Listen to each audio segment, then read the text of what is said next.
کراچی گئے نا، کراچی مناظرہ تھا ہمارا، میرے ساتھ ایک اور آدمی بھی تھا جس نے مناظرہ کیا تھا.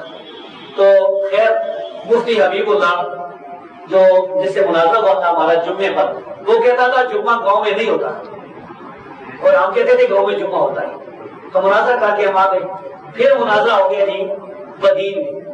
تو میں گیا، میرے ساتھ مبشر احمد ربانی صاحب تھے لشکر دیکھو والے، اور قاضی عبدالرشید ارشد تھے، اور مولانا گوندر بھی تھے، اور داؤد ارشد صاحب تھے، اور پروفیسر اور محمد ایوب صاحب تھے مولانا.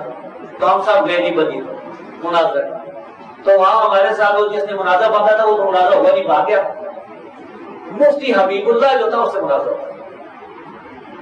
خیر رات ہم نے بدین میں گزاری. دوسرے دن ہم گاڑی میں، ہمارے پاس فلائٹ ہوئی تھی، اس میں بیٹھ کر ہم بدین سے حیدرآباد آ رہے، تقریباً 2 گھنٹے کا راستہ ہے. راستے میں دیکھا کہ مفتی حبیب اللہ وہ پورا آدمی جو ہم تھی وہ موٹر سائیکل پر بیٹھا ہوا، اس کو شاگرد ہو پیچھے بٹھا کر موٹر سائیکل چلا رہا. ہم نے گاڑی روکی، کہا کہ کدھر جا رہے ہیں مجھ سے؟ وہ کہتا ہے حیدرآباد.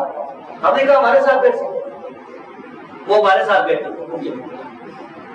پہلے تو اس کا شاگرد نہیں مانتا تھا، اس نے کہا مفتی نے کہ یار حدیث سے مجھے نہیں مانے گی، جاؤ کوئی نہیں، یہ اس طرح لوگ نہیں، کوئی حدیث ایسا نہیں کرتے جو بندی بڑے نہیں پاتے. تو خیر ہم نے گاڑی میں باتیں شروع کی.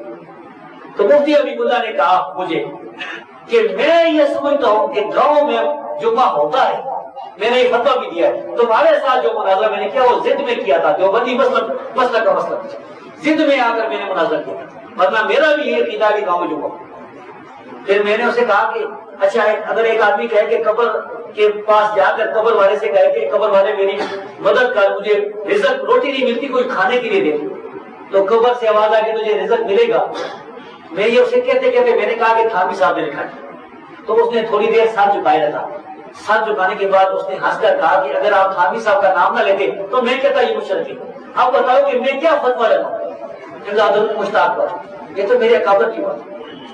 تو یہ میں بتاتا ہوں کہ ہم اس طرح زندگی نہیں ہے، ہم تو جو حق بات ہے اس کو مانتے ہیں. اللہ بچائے.